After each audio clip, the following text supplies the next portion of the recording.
सबु विधायक खुशी थे सी दरमा बढ़ी जी खुशी न था एरियर जड़े भाई टंका 40 लाख टका पाई था 40 लाख मान हिसाब करूँ गोटा पंचायत निर्वाचन बजेट था 40टा पंचायत को लक्षे टका लेखा सरपंच मिसू बांटी पारि था सबु विधायक खुशी गोटे विधायकर मन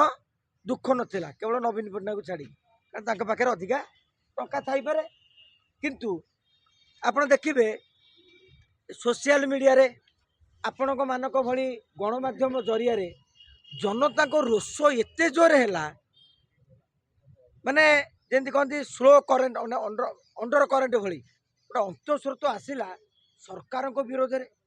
एवं विरोधी विरोध में और विधायक विरोध में जो आपण जानी नवीन बाबू टंका फेरैला तार भी गोटे बड़ धरण प्रभाव पड़ा एवं दिल्ली रे यहाँ नहीं कंपन सृष्टि दिल्ली रे नरेंद्र मोदी जेपी नड्डा अमित शाह ठारू नहीं अनेक केंद्रीय नेता यहाँ गंभीरतार सह नेले कहीं अनेक दिन धरी आम जान नी गोटे आसेम्बली रे दरमा बढ़ाई बिल पास हुए कहीं 5-7 वर्ष भितर आप देखिए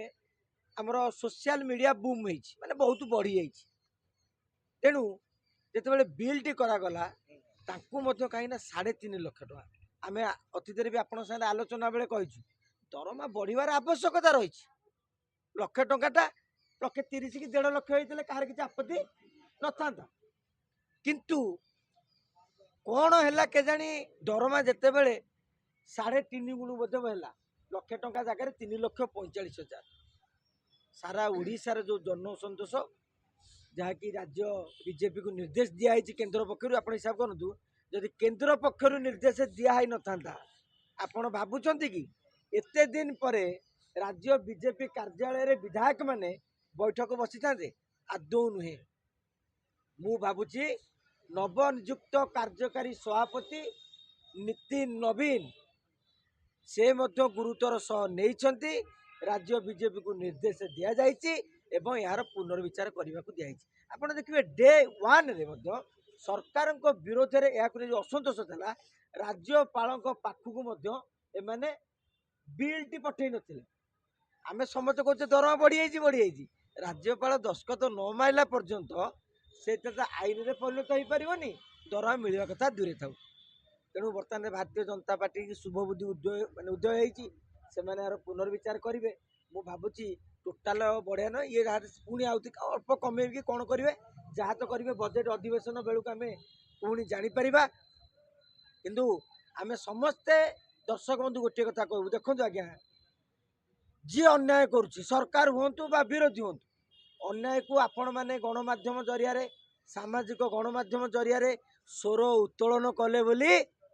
आज राज्य बीजेपी मुख्यमंत्री मोहन माझी विरोधी दल नेता नवीन पट्टनायक एवं अन्य नेता माने भी सजग हो जाइछन्ति तेणु आम गोटे अनुरोध करवा अन्याय देखिले चुप हुंतुनी निज सोशल मीडिया रे पकांतु जेतेबेले मास माने जेंति कहंती लोके जे जनशक्ति जागृत हब सरकार मध्य अन्याय करि परिबे नाही अंतत पक्के आम एठुरु एई कथा शिखिले बर्तमान जदि कहबा जो विधायक मानकर जो दरमा वृद्धि प्रोसेस थिला ताकि कोन बंद रखा स्थगित करा जिवो ना जो प्रोसेस चलतिला से प्रोसेस चलतिला देखो पुराना दरमा जहाँ था कौन बंद हो पार कि पुराना दरमाटा पुराना आईन अनुसार कार्यकारी हो नुआ आईन लगी 3.5 लाख टका पाई था ताने कौन टोटालटा बंद हो से आईनटा आक्टिव हो आईनटा जितेबले आईन रे परिणत होनी तेणु से पर्यंत से जमी पुराना दरमा पाऊले पाइबे ता परवर्ती समय सरकार नुआ बिल आनीपारती मुझे कौन कौन विकल्प रही 3.5 लाख टका 1.5 लाख को खसई पारती कि 2 लाख भितर सीमित रखिपारती एवं जन आक्रोश को देखिकी मुझे भावुँ आज बीजेपी जो मीटिंग गला जेकोसी मुहूर्त में नवीन बाबू 4 लाख लोक सी आग चिठी लिखिकी निआटी लगेदेले लोकंर जो असंतोष कंदल जलुला निआ लगे कि नवीन बाबू सी आहरी 4 लाख लोक सी हठात कि बीजेपी घोषणा कर पुनर्विचार करूँ काली काली की बीजेडी घोषणा कर दिए जे आम दरमा नबू नहीं वर्धित दरमा कारण माइलेज नबार अच्छी ना आप देखिए सन्ध्या किसी भी घटी पारे माने मु कहूना आज ही हटिଯିବ कारण नवीन बाबू से स्थिति उपर नजर रखिছে कौन नवीन पावर टा एते पड़िला जे ଏ ଦରମା ବୃଦ୍ଧି ପ୍ରସଙ୍ଗଟି ଏତେ ଚର୍ଚ୍ଚାରେ ଥିଲା ତାକୁ ବିଧାୟକ ଦଳର ବୈଠକ ହେଲା। ଦେଖନ୍ତୁ ଡେ ୱାନ୍ରୁ ମାନେ ଯେଉଁଦିନ ଦରମା ବଢ଼ିଛି ମୁଁ କହିବିନି ସେଇ ଦିନରୁ ସେଇ ମୁହୂର୍ତ୍ତରୁ ଯେତେବେଳେ ଟିଭିରେ ବ୍ରେକିଂ ଚାଲିଛି ସେତିକି ବେଳେ ଆପଣ ସୋସିଆଲ ମିଡ଼ିଆ ଦେଖିବେ ଯିଏ ଯେଉଁ ଭାଷା ଅଭାଷାରେ ଯେମିତି ବର୍ଷିବା କଥା ବର୍ଷିଛନ୍ତି। ନବୀନ ବାବୁ ତ ଆଉ 3 ଦିନ ପରେ ଡେରି କରିକି ଦେଲେ, ତେଣୁ ଜନ ଅସନ୍ତୋଷଟା ରହିଥିଲା। ତା ଦେହରେ ଟିକେ ଘିଅ ଢାଳି ଦେଲେ